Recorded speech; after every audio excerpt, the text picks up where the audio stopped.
আসসালামু আলাইকুম এভরিওয়ান। এই হচ্ছে আমার সেই বাবাটা। যাই হোক, তার জন্যই আমাদেরকে আজকে সারা রাত তার সাথে থাকতে হলো, কাটাতে হলো। তো আমরা এখন সোজা রওনা দিয়ে চলে গেলাম মাওয়াতে ইলিশ ভাজা খাইতে। তো ওখানে যাওয়ার পথে আমরা অনেক ভয় পাচ্ছিলাম এত রাতে। সত্যি কথা বলতে অনেক দিন পর এত রাত করে জার্নি করতেছি, অনেকটাই ভয়ে ছিলাম।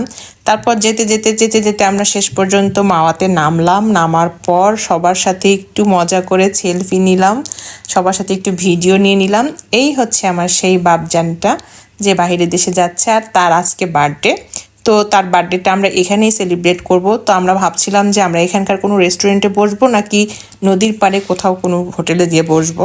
তারপর আমরা নদীর পাড়ে যাই। এখানে দেখছেন আমার দুই মেয়ে তার নানির সাথে একটু ভিডিও নিচ্ছিল, ছবি তুলতেছিল। তো আমরা এখানে সবাই একসাথে হলাম। হওয়ার পরে এক ভাইয়াকে বললাম আমাদের একটা ভিডিও করে দেন আর কিছু পিক তুলে দেন। তো আমাদের সেই ভাইয়াটা আমাদেরকে ছবি তুলে দিল, কিছু পিক নিলাম। নেওয়ার পর এখান থেকে আমরা সমস্ত নদীর পাড়টায় সবাই যার যার মতো আর কি ঘুরে বেড়ালাম। এখানে একটা মাটির দোকান দেখে আমি ভাবলাম একটু দেখি, কিছু দাম জিজ্ঞেস করি। তো ওই ভাইয়াটাকে দাম জিজ্ঞেস করতেছিলাম।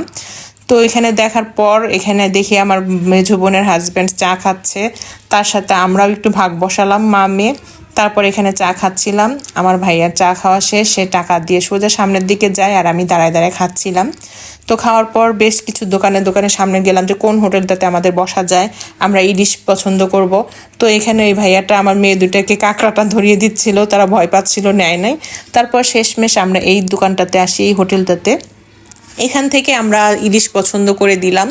তারপর ইলিশ দুইটা নেওয়া হয়েছে সবার জন্য। এখানে ভাইয়াটা ইলিশটা সুন্দর করে পরিষ্কার করছে, আর আমি পিছনের দিকে দেখতেছিলাম ওই যে ব্রিজটা, কি সুন্দর বাতি জ্বলতেছে। আমার অনেক যাইতে ইচ্ছা করছিল, যদিও নেক্সট টাইম অবশ্যই ইনশাল্লাহ যাব সেই ব্রিজের উপরে। তো যাই হোক, আমি এখানে দাঁড়ায় দাঁড়ায় ছেলেটার কাটা দেখতেছিলাম। এত সুন্দর করে মাছগুলোকে পিস পিস করলো, আর কি সুন্দর করে ধুয়ে পরিষ্কার করে দিল। দেওয়ার পর এখানে সোজা চলে আসলো মাছটা, এখন ভাজাভাজি হবে মাছ। তো এখানে আমার ছোট বোনের হাজব্যান্ডের সাথে কথা বলতেছিলাম কিভাবে কি করবে। লেজটাকে ভর্তা করবে, মাথাটা ভর্তা করবে, আর বাকি পিসগুলো সব মচমচা করে ভেজে দিতে বলতেছিল।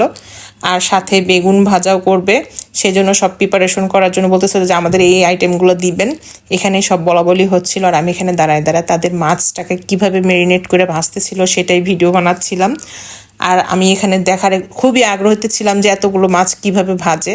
এই যে দেখতেই পাচ্ছেন মাথাগুলো, তারপর লেজগুলো সব একসাথে সবগুলো মাছ দিয়ে দিল তারা কড়াইতে। সত্যি বলতে এদের অনেক ধৈর্য।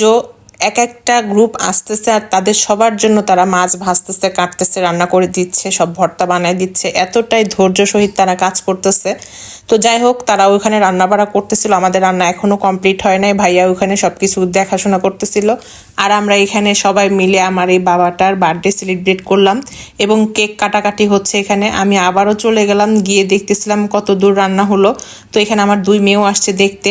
তো মাছ মোটামুটি সুন্দর ভাজা শেষ, ওখানে মরিচ ভর্তা বানানো হচ্ছে, তারপর মাছের লেজ ভর্তা বানানো হচ্ছে, এই সমস্ত সব আইটেম করা হচ্ছে।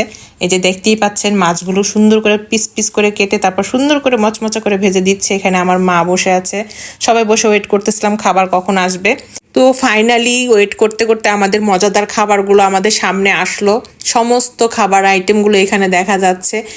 এতটাই মজার ছিল, আর দিনটা যে কতটাই ভালো ছিল, বিশেষ করে রাতটুকু আমরা অনেক ভালো কাটালাম আমার বাবাটার জন্য। তার বার্থডে ছিল, সে যেহেতু বাইরের দেশে যাচ্ছে, তাকে কিছুটা সময় দিতে পারে সত্যি আমরা অনেক হ্যাপি। আমার বাবাটার জন্য সবাই দোয়া করবেন, সে যেন সেফলি বাইরের দেশে যেতে পারে। এই তো, আল্লাহ হাফেজ।